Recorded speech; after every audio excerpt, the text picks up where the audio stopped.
Cumprimento os irmãos com a paz do Senhor. Amém. Cumprimento os irmãos com a paz do Senhor. Amém. Quero louvar ao bom mestre por estar aqui essa noite, conhecendo mais uma família de Deus, e não há nada melhor do que estar na presença do Senhor. Quero tributar louvores a Deus pela vida do pastor dessa igreja, pastor Jerry, né?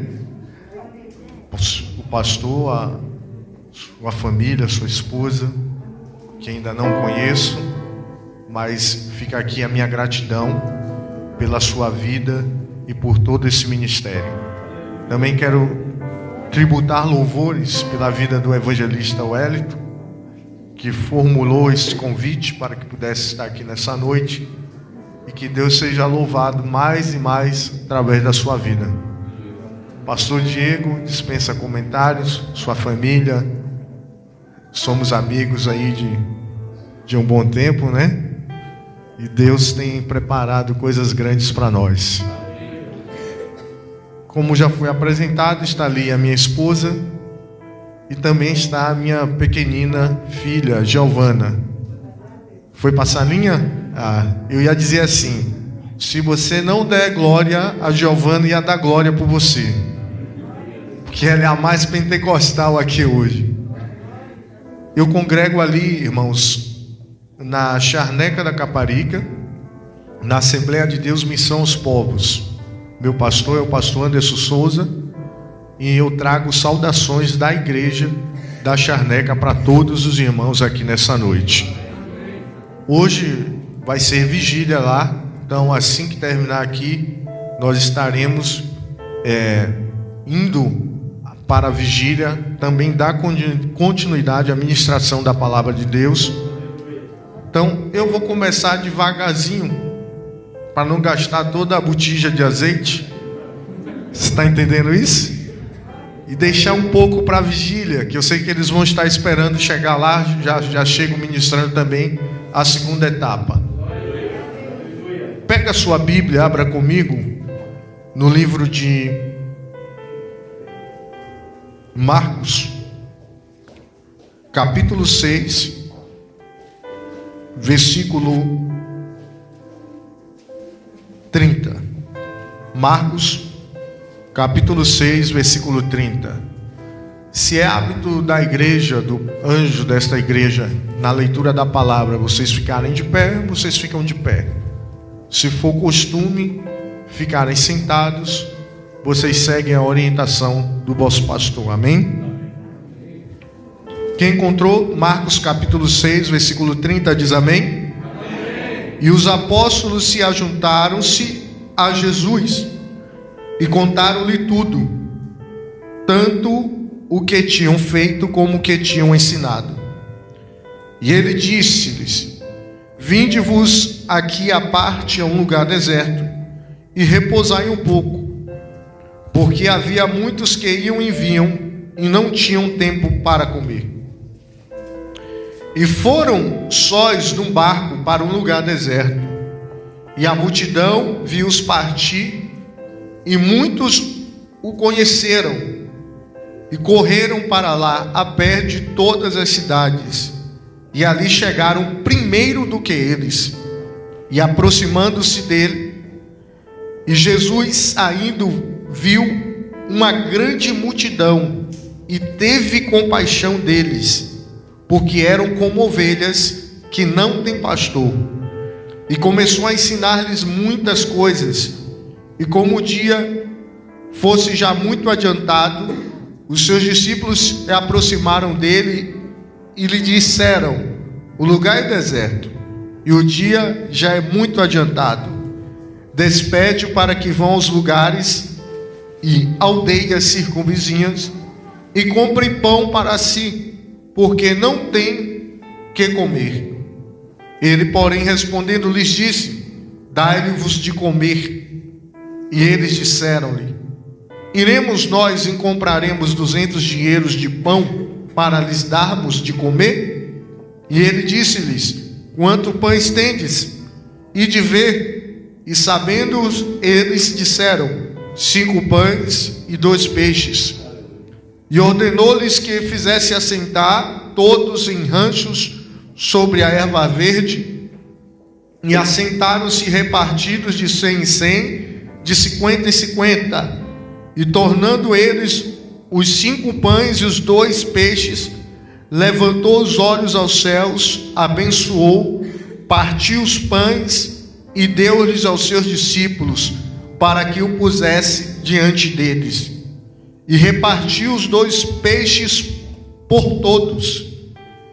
E todos comeram e ficaram fartos. E levantaram 12 cestos cheios de pedaços de pão e de peixe. E os que comeram os pães eram quase 5.000 homens. Você pode sentar glorificando a Deus.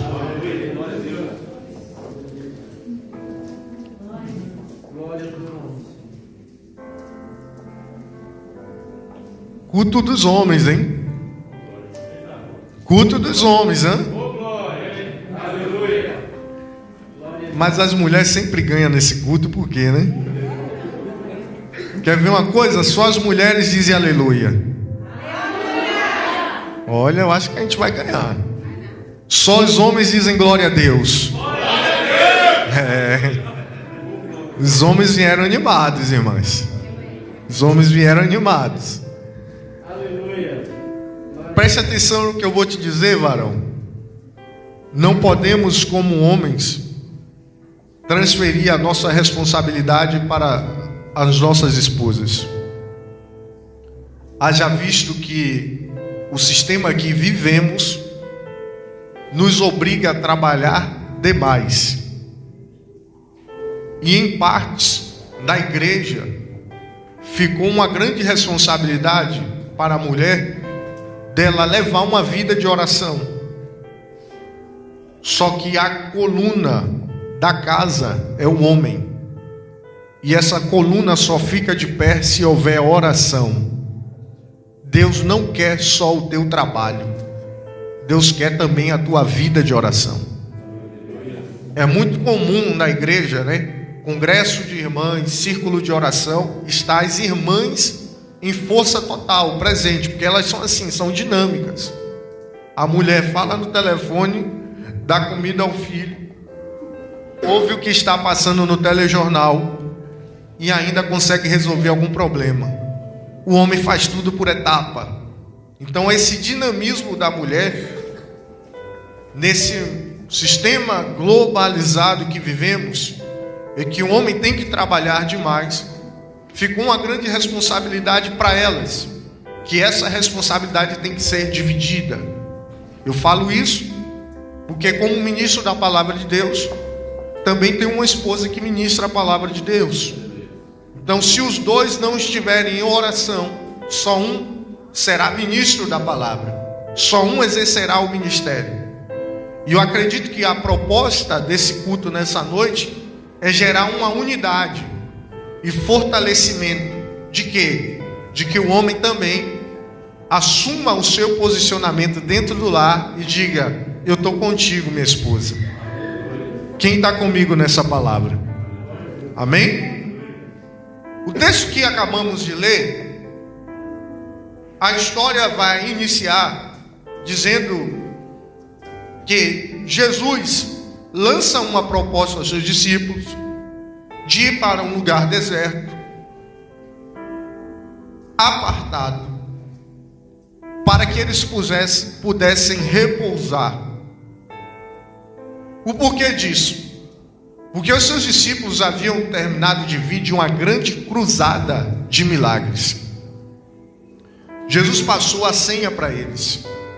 A senha foi a seguinte: vocês vão em meu nome e vocês irão curar enfermos e expulsar demônios.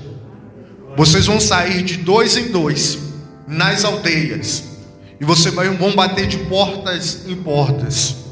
E aonde houver alguém enfermo, não se preocupem, porque vocês vão no meu nome. Estamos falando de 12 homens que viram Jesus operar milagres.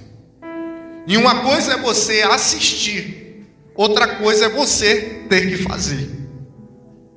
Então, o que Jesus transfere para eles é a autoridade dele sobre as suas vidas. E como discípulos, eles vão desenvolver essa autoridade. Então eles começaram a sair nas aldeias, pelas cidades, e eles batiam de porta em porta. E alguém atendia e dizia: o que vocês querem? E eles perguntavam: tem alguém doente aí? Tem. E eles entravam e diziam: em nome de Jesus, levanta e anda. E quem estava enfermo, automaticamente era curado. Eles viram mudos falarem, cegos verem, surdos ouvirem e paralíticos andarem. Eles viram por lugares que eles passaram, demônios se prostrarem aos seus pés, porque a autoridade que eles carregavam não vinha da terra, mas vinha do céu. Eu vou repetir isso aqui. Eles viram demônios prostrarem aos seus pés, porque a autoridade que eles carregavam não vinha da terra, mas vinha do céu. Essa autoridade que repousou sobre eles os tornou homens destemidos.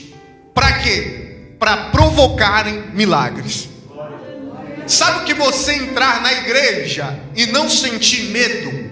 Medo como assim, evangelista? Medo do que Deus vai fazer, porque você carrega o nome de Jesus, e esse nome não está só nos seus lábios, mas está também no seu coração.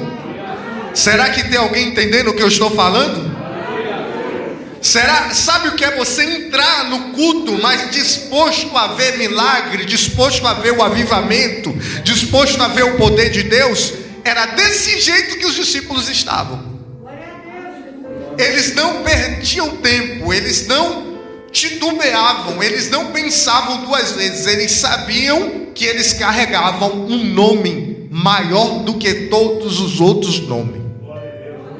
E a minha pergunta para você nessa noite é: qual é o nome que você tem carregado? Qual é o nome que você carrega? Quer ver a diferença? Olha para o irmão que está do teu lado e pergunta assim: qual é o teu nome que você qual é o nome que você carrega? Se ele ficar de boca fechada e não der glória a Deus, é porque ele não carrega o nome de Jesus. Vai, pergunta para ele agora, vai. Pergunta. Isso. Eu já estou ouvindo um aleluia lá atrás. Eu estou ouvindo glória a Deus aqui no meio. Porque nós, como discípulos, carregamos o nome de Jesus. Porém, como seres humanos, o seu corpo físico está cansado. Eles haviam terminado de vir de uma grande cruzada de milagres. Jesus propõe para eles o seguinte: vamos para um lugar deserto, vamos descansar, vamos repousar. Eles entram no barco e eles vão atravessar o lago, que é chamado de Mar da Galileia, Lago de Genezaré, Mar de Tiberíades, mas que não passa de um lago, água doce, ok? 24 quilômetros de extensão, 18 quilômetros, 14 quilômetros de comprimento, em língua hebraica chamado de Kinneret, porque o contorno e o formato desse lago era como se fosse de uma harpa. Então, quando Jesus entra no barco com os seus discípulos, olhe para mim, a multidão percebe que Jesus está prestes a fazer a travessia. Só que a multidão, a olhar que ele vai atravessar para outra margem, ela contorna o lago, andando, correndo, porque na alma deles, no interior, no íntimo deles, havia uma fome tremenda de Deus, havia uma sede de Deus, e eles queriam mais. Mas quem está dentro do barco está dizendo: queremos repousar, queremos descansar, queremos comer. Mas quem está fora do barco estava dizendo: queremos ver Jesus, queremos estar com Jesus, queremos ouvir Jesus falar conosco. Então, quando eles atravessam, a Bíblia diz que a multidão chegou primeiro do que eles. Eles de barco e a multidão chegou primeiro do que eles. Isso fala de dois tipos de adoradores que tem no nosso meio. O primeiro tipo é aquele que está preocupado na sua autossatisfação, no seu descanso, no seu repouso, no seu banquete. Então ele faz parte do culto, mas ele quer algo desse culto. E essa era a proposta dos discípulos dentro do barco: vamos descansar. O segundo tipo não, era o tipo de adorador que ele corre atrás de Jesus. Ele vence a dificuldade, ele vence a circunstância, ele vence o tempo frio, a noite gélida, como essa de sábado, e ele diz: não interessa, eu vou lá no culto dos homens para adorar. O primeiro sou eu, cadê o segundo? Cadê o segundo que veio nessa noite? Então, quando Jesus desce do barco, a Bíblia vai dar ênfase a um tipo de sentimento que toma Cristo. Que sentimento é esse? Íntima compaixão. O sentimento de íntima compaixão, meu irmão, é você sentir o que o teu irmão está sentindo. É você se colocar no lugar do seu próximo. A Bíblia diz que Jesus é movido de íntima compaixão e começa a curar todos os enfermos, um por um. Sabe por quê? Quando você tem disposição de encontrar Cristo, Cristo tem disposição de realizar o que você precisa na sua vida. Eu vou melhorar isso. Quando você tem disposição de vir ao culto, se encontrar com Jesus Cristo, Jesus Cristo tem mais disposição ainda de abençoar a tua vida. Então ele começa a operar milagres mais uma vez. Ele começa a pregar mais uma vez. E os seus discípulos estão do lado na expectativa de descansar. O que eles querem é descansar. À frente de Jesus há dois caminhos, dois destinos para ele seguir. O primeiro era a cidade de Betsaida, cidade natal de 3 dos seus discípulos, Pedro, Tiago e André. O segundo caminho, de fato, não existia, porque era um lugar deserto. Pasme, senhoras e senhores, Jesus escolheu o deserto. Ele podia ter escolhido a cidade de Betsaida. Ele podia ter olhado para os seus discípulos que lá viviam e ter dito: olha, prepara a casa, prepara a cama, prepara a mesa. Enquanto nós descansamos, alguns fazem a segurança para que o povo não incomode. Prepara tudo. Na cidade de Betsaida ele teria conforto, na cidade de Betsaida ele teria descanso. Mas entre a cidade de Betsaida e o deserto, Jesus escolheu o deserto. Irmão, irmã, você quer ter um encontro de fato com Jesus? Segue Jesus para o deserto. Sabe por quê? Deserto é lugar que não tem nada. Não tem comida, não tem bebida e não tem descanso. Mas deserto é lugar onde você aprende a estar na dependência total de Deus. Muitos têm procurado no conceito Europa a cidade de Betsaida. Muitos pastores têm procurado o conforto, o descanso, o lazer. Mas Jesus tem olhado para o deserto. Jesus tem conduzido alguns crentes para o deserto. Como assim? Irmãos, dê uma olhada à volta do que é a Europa, do que era a Europa. Daqui saíram os maiores avivalistas do mundo. Daqui saíram os maiores homens de Deus, que poderíamos passar a noite toda só citando nomes. E você olha para a Europa hoje, no que ela se tornou, você se arrepia, você sente vergonha, você sente como se tivesse fracassado. Mas por quê? Porque as pessoas têm pensado na sua autossatisfação, têm pensado no seu lazer, têm pensado no seu descanso. Alguns batem no peito e dizem: o dinheiro que tenho no bolso é esforço do meu trabalho. Alguns batem no peito e dizem: o que eu tenho é esforço da minha força que eu empreguei lá fora. Muitos empinam o narizinho e dizem: eu não preciso de Deus, eu não preciso de igreja, eu não preciso de ministério, eu não preciso de presença, eu não preciso de unção, porque o que eu tenho, a minha condição financeira já me dá, já me concede. E não é muito difícil de você encontrar pessoas como essa aí fora, que olham para o que tem e valoriza mais o que tem do que Deus é na vida deles. E aí você olha, o cenário é o seguinte: o tempo passa, a vida passa, e muitos deles vão parar, sabe aonde? Em leitos de hospital, acamados. Você olha para aquela situação e diz: porque essa pessoa ainda não partiu, porque ela ainda não faleceu, o que é que ela está fazendo em cima de uma cama no estado vegetativo? E você entende que toda a vida dela, enquanto ela tinha, ela nunca foi grata a Deus, ela nunca reconheceu a Deus, mas a hora do tratamento chega. A hora da verdade chega, e Deus sempre dá uma oportunidade. Sempre dá uma oportunidade. E quando você olha para esse cenário de frieza espiritual, você se espanta. Por quê? O que que falta? Falta chama, falta sede, falta fome da presença de Jesus. Não é a expectativa do pão, é a expectativa da presença dele. Eu vou repetir isso aqui. Não é a expectativa do que ele vai te dar, mas é a expectativa do que ele é na tua vida.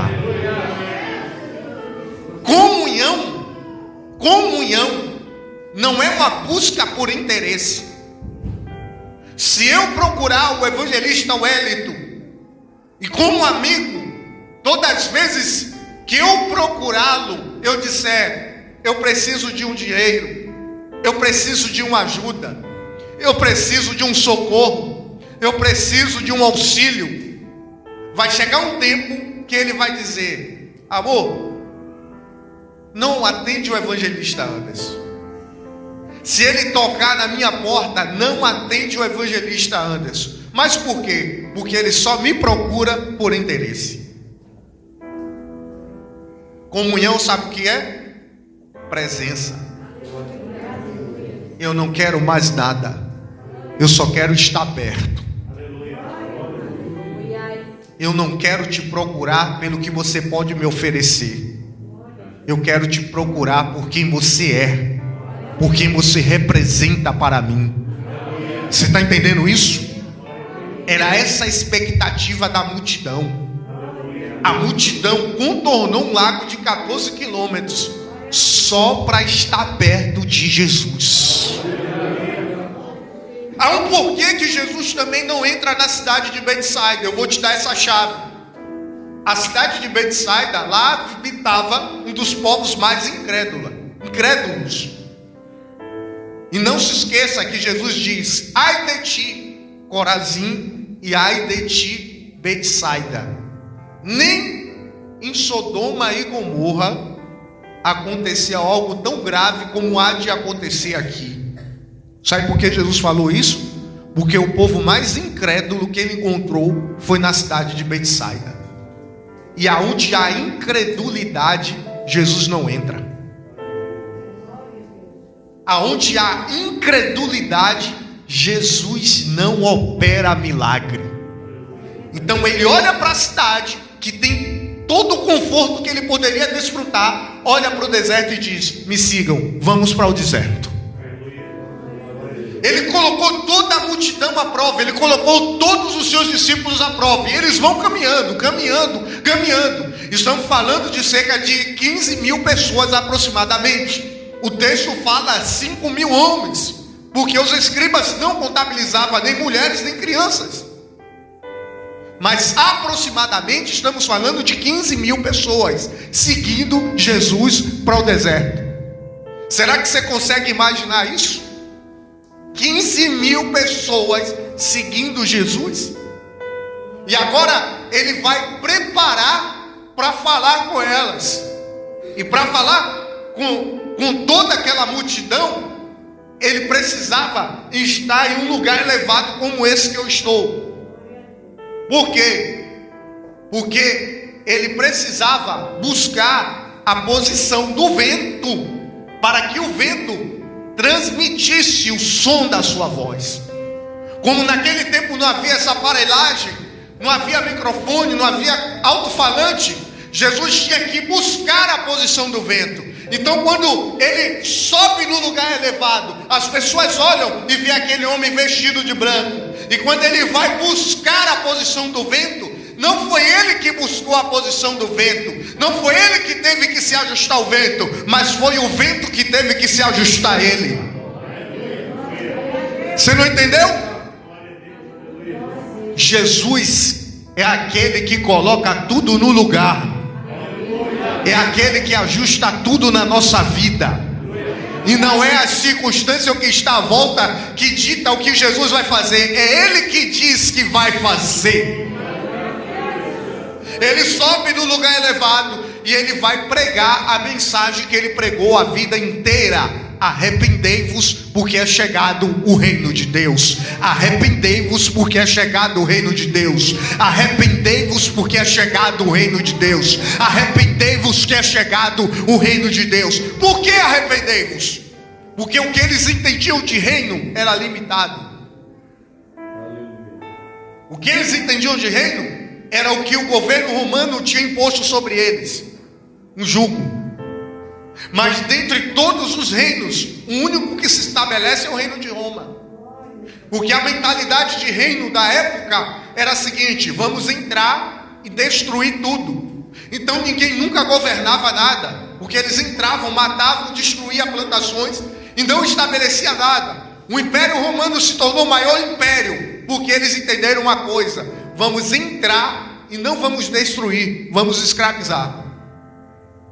Vamos enviar um governador na cidade e vamos fazer as pessoas falar como nós falamos, vestir como nós vestimos, a comer o que nós comemos e a servir ao nosso imperador como nós servimos. Eles começaram a colonizar. Quando Jesus vem e diz: arrependei-vos, que é chegado o reino dos céus, eles estavam dizendo: o reino que vocês conhecem não é nada parecido com o que eu tenho a apresentar para vocês. Olha, aqui vocês choram, aqui vocês sentem dores, mas lá Ele enxugará dos seus olhos todas as lágrimas. Aqui vocês passam injúrias, calúnias, perseguição, mas lá Ele será o justo juiz e a justiça virá. O reino que Jesus começa a pregar, e o porquê que sua mensagem é de arrependimento, é porque o que eles entendiam de reino é o que eles viviam sobre o Império Romano. Então a convocação de Jesus é: mude de direção. Arrependimento, mude de direção e me sigam, porque está vindo o reino do meu Pai. E a multidão está ouvindo aquela mensagem de Cristo, uma mensagem de arrependimento, sem expectativa, ao ponto das horas passarem e eles não perceberem que o tempo já estava adiantado. Porém, os discípulos que estão famintos e cansados interrompem a mensagem de Jesus e diz: mestre, a hora já é adiantada, encerra a mensagem, despede a multidão, para que eles possam ir nas aldeias comprar comida para si. Olha o que eles dizem. Jesus vai lançar a proposta: dai-lhe voz de comer a multidão. Eles não entenderam, irmãos. Eles não entenderam nada. Como assim? 200 denários não bastariam para alimentar todo esse povo. Foi o que eles responderam. Agora repete comigo isso aqui. Analisa isso aqui comigo. Eles tinham acabado de vir de uma cruzada de milagres. Sim ou não? Sim ou não, igreja? Viram os cegos enxergarem, mudos falarem, surdos ouvirem, paralíticos andarem. E agora eles não têm fé suficiente para alimentar a multidão. Você está entendendo isso? Isso fala, eu vou falar, Jesus. Isso fala do estado que a igreja às vezes se encontra. Ela carrega o nome de Jesus, tem poder e autoridade sobre enfermos e demônios, mas na hora de acontecer o milagre, ela não tem autoridade, ela não tem fé suficiente para declarar e profetizar. Ela vive na teoria e a prática está zero. Meu Deus.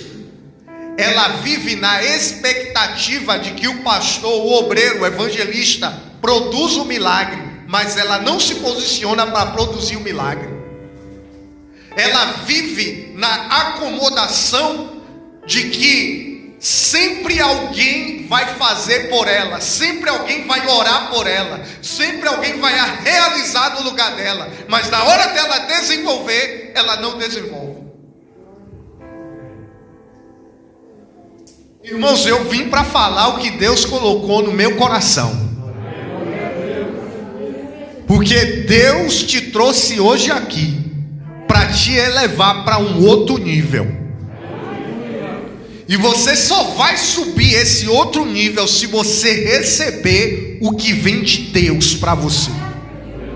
Não é a minha palavra, não é o que eu falo, é o que a palavra diz. Jesus disse: dai-lhe voz de comer a multidão. E eles olharam para o que tinha no bolso. Ei, acorde, irmã, acorde, varão. Chega de olhar para o que você tem no bolso. Chega de olhar para o que você conquistou. Chega de olhar para o que você possui. Está na hora de olhar para o que Deus colocou dentro de você. E eu estou pregando para discípulos, sim ou não? Eu estou pregando para uma igreja viva, sim ou não? Eu estou pregando para uma igreja que crê em milagres, sim ou não? Eu estou pregando para uma igreja que crê em cura divina, sim ou não? Eu estou pregando para uma igreja que crê em batismo com o Espírito Santo. Eu estou pregando para uma igreja que crê nos dons espirituais. Essa igreja tem que reagir nessa terra, porque o avivamento está paralisado na Europa e a culpa é toda nossa. Porque Deus quer nos usar, sabe aonde? No nosso trabalho, no metro, na escola, na faculdade, na rua, na praça. Deus não quer ficar te usando só dentro da igreja, Deus quer te usar fora da igreja. Ah, eu vou falar, Jesus. Eu estou sentindo o meu corpo todo arrepiado aqui em cima do altar. Eu estou sentindo o meu coração arder aqui. Eu sei quando Deus está falando, eu sei quando Deus está operando. Deixa eu te dizer uma coisa, chega dessa timidez, chega dessa covardia de falar de Jesus. Está na hora da igreja ser revestida de autoridade, mas para praticar o que aprende aqui dentro, lá fora. Homens, está na hora de se posicionar dentro da casa e dizer: mulher, eu estou contigo na oração. Não é só você que vai dobrar o joelho e orar, eu vou orar com você. Elabacel é que elebauas. Caramba, céu é que eu era uma saia. Era uma série calabada, uma séria. Está na hora de reagir com esse cenário caótico, gélido, frio e vergonhoso. Você carrega um nome que é acima de todo nome. Você carrega o nome de Jesus. Olha para os discípulos: 200 denários não bastaria. Jesus sabia, mas Jesus deu a oportunidade deles continuar com a fé. Eu estou falando para pessoas aqui que Deus tem promessa. Pastor, eu estou falando para pessoas que antes de atravessar o Atlântico, recebeu profecia do outro lado de que Deus usaria ela aqui. Aí sabe o que acontece quando ela chega aqui? Ela vê a situação, vê as distrações e diz: olha, eu preciso pagar renda, eu tenho um filho para criar, eu tenho uma família, eu tenho um sonho, eu tenho um projeto, e o projeto de Deus ficou para trás. Mas Deus me trouxe aqui nessa noite para te dizer: desperta, desperta. Ele ainda vai cumprir o que te prometeu.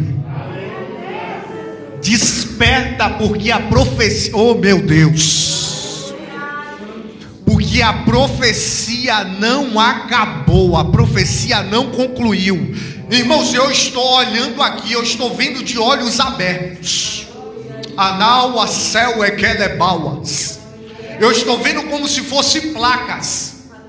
E eu estou vendo ministérios escritos, pastor Jerry, nessas placas. E Deus está me revelando aqui que há pessoas desse lugar estacionada com o ministério paralisado. Hoje Deus te trouxe aqui.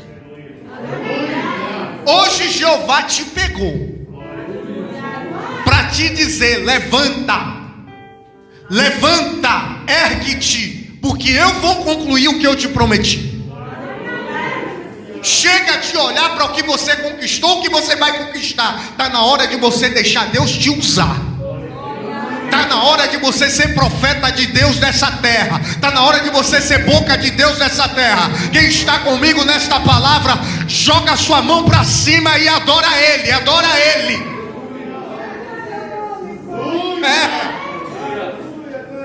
200 denários não bastaria, Senhor. Ah, é? O que vocês têm? Aí eles olharam para a oferta que nem deles eram. Era de um garoto. E disseram: 5 pães e 2 peixinhos. O que é que eles disseram? 5 pães e 2 peixinhos. Melhor é isso. O que é que eles disseram? 5 pães e 2 peixinhos. A oferta nem era deles. Jesus olhou e disse: 5 pães e 2 peixinhos? Sim. Então, traz e coloca aqui, ó, na minha mão. Aleluia. Só o pastor pegou, foi? Vocês só tem 5 pães e 2 peixinhos? Então coloca aqui, ó, na minha mão. Não dá para alimentar os 15 mil? Coloca na minha mão. A multidão é maior do que a expectativa de vocês? Coloca na minha mão.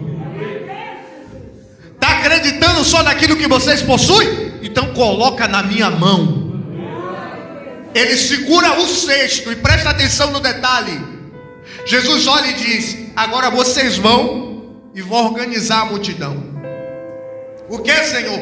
Vão organizar a multidão. Eles saíram e começaram a gritar para o povo: olha, o mestre está mandando grupos de 50 aqui, grupos de 100 aqui, mas outros grupos de 50 aqui. Alguém pergunta: por quê?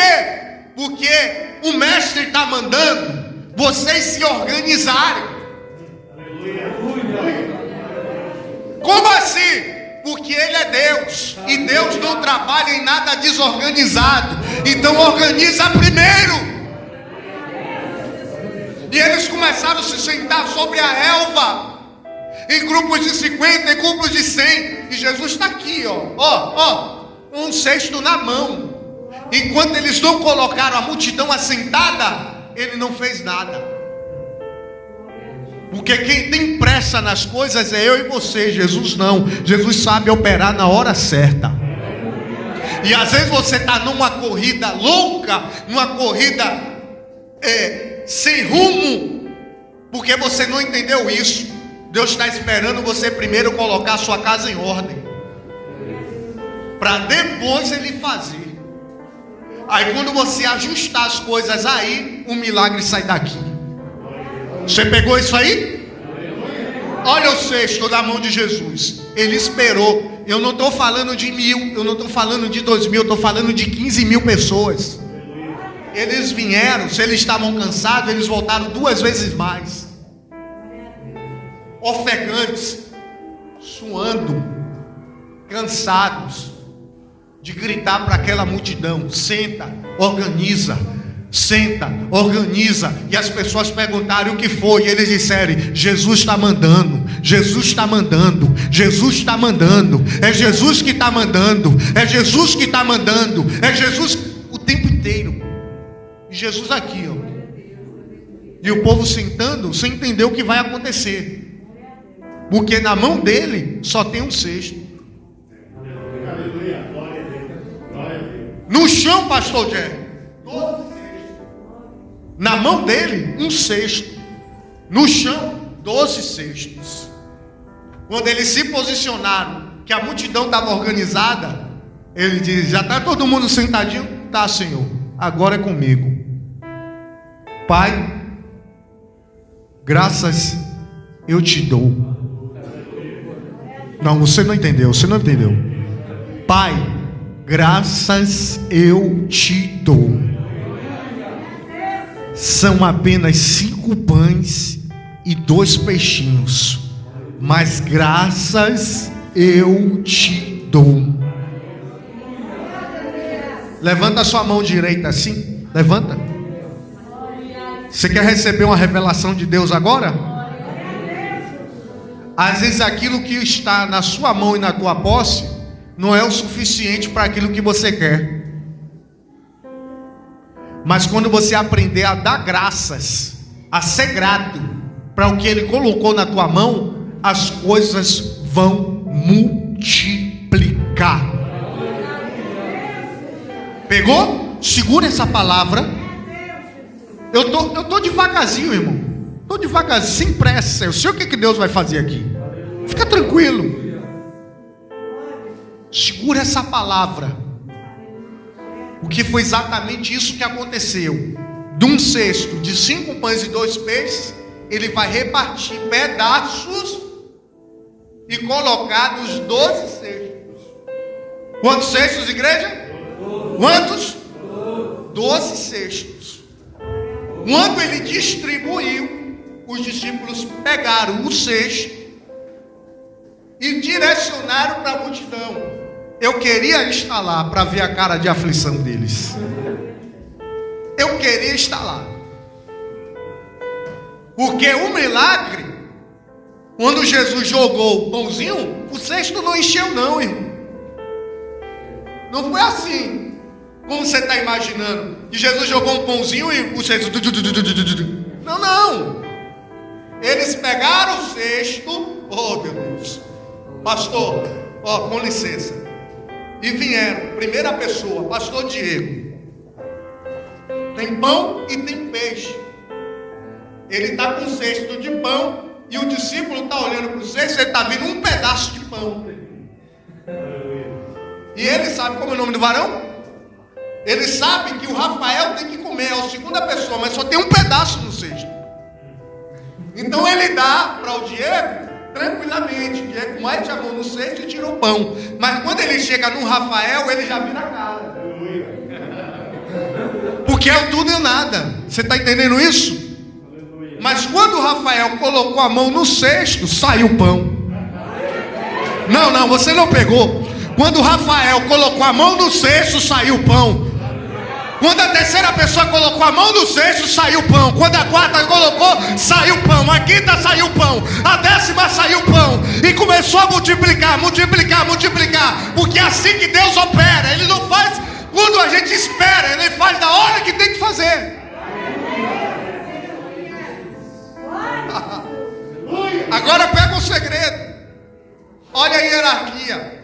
Da mão de Jesus para a mão dos... Da mão de Jesus para a mão dos... E da mão dos discípulos para quem? Hierarquia, autoridade. Quem está debaixo de autoridade tem bênção.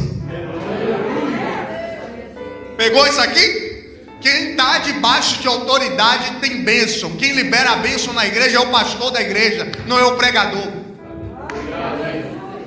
Você tem pastor?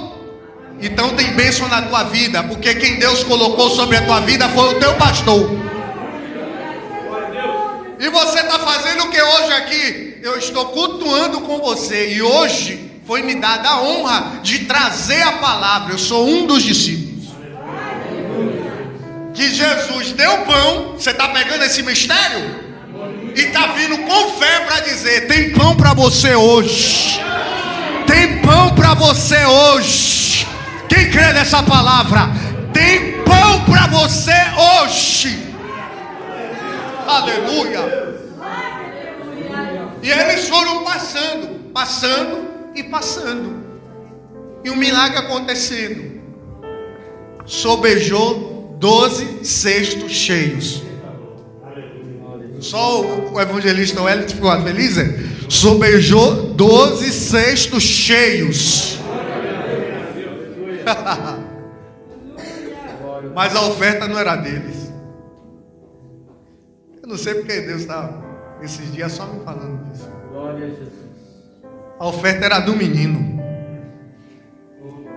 Para quem que você acha que ficou os 12 cestos? Para o menino. Aí de vendedor de pão, não, de um pequeno lanche que o garoto tinha. Naquele dia ele poderia dizer que ele foi o maior empresário, abriu a primeira padaria no deserto. Porque a oferta era de quem? Deixa eu te perguntar uma coisa. Quando Jesus precisa de algo, ele encontra essa oferta em você? Aleluia. Ou ele tem que te pedir para você realizar um milagre? Glória a Deus. Aleluia. Quem está aí? A proposta do culto hoje aqui é única. Viemos adorar. Tem alguém que já está entendendo isso aqui, pastor?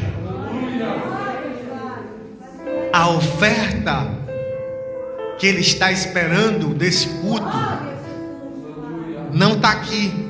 Aqui é altar. Altar é lugar de receber oferta, de entregar a oferta. A oferta está aí. Deixa eu te trazer mais para o culto ainda, que a dimensão está subindo. Eu estou sentindo isso. Se Jesus entrar por aquelas portas, é só um modo de falar, figuro. Porque quem é espiritual já entendeu que Jesus, desde antes do culto começar, já estava aqui. Só um modo de falar, para ficar bem claro. Mas se ele entrar por aquelas portas, se ele resolver vir de trás para frente, ele acha a oferta aí atrás? Ele acha a oferta aqui no meio? Ele acha a oferta aqui na frente?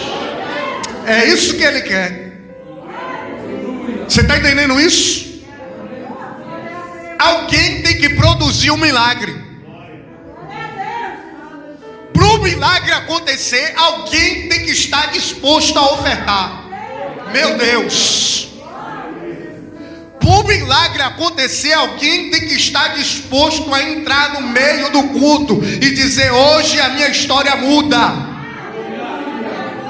Para o milagre acontecer, alguém tem que dizer: eu tenho um pouco, eu só tenho um pouquinho de glória, eu só tenho um pouco de aleluia, mas não me interessa se meu irmão da esquerda vai ficar preocupado, se o irmão da direita vai ficar preocupado. Eu vim dar lugar a Deus, eu vim adorar. Me dá licença que eu vim adorar. Cadê você que veio adorar? Cadê você que veio adorar?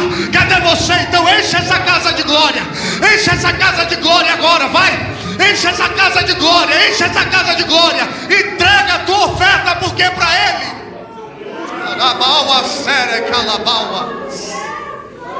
É você que muda o ambiente.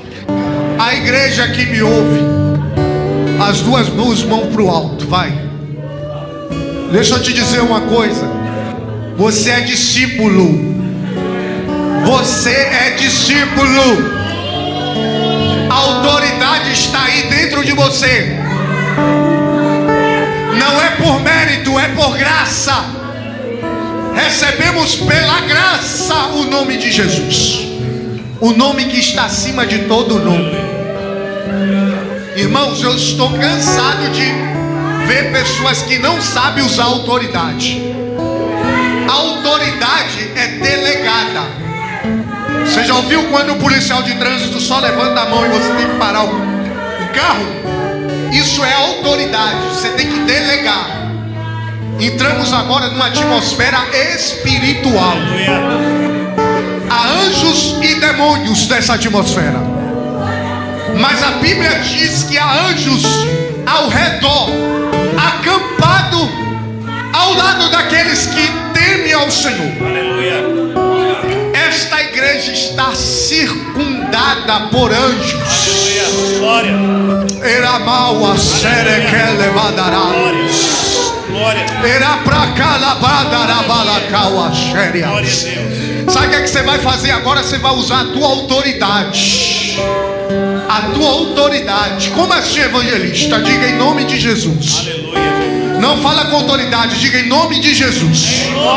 Eu repreendo todo mal e dou ordem para que os anjos amarrem todo mal que se levantou contra a minha vida, contra a minha casa, contra a minha família, e os lancem no abismo.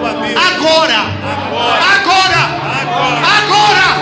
em nome de Jesus, eu declaro que os céus se abrem agora sobre a minha vida, e eu recebo o que vem de Deus para mim. Eu dou 1 minuto para você adorar, vai. 1 minuto para você receber de Deus, vai. 1 minuto para você ser cheio, vai. O ambiente de glória. Pode adorar. Vai. Eu dou 1 minuto para você ser cheio. O ambiente de glória.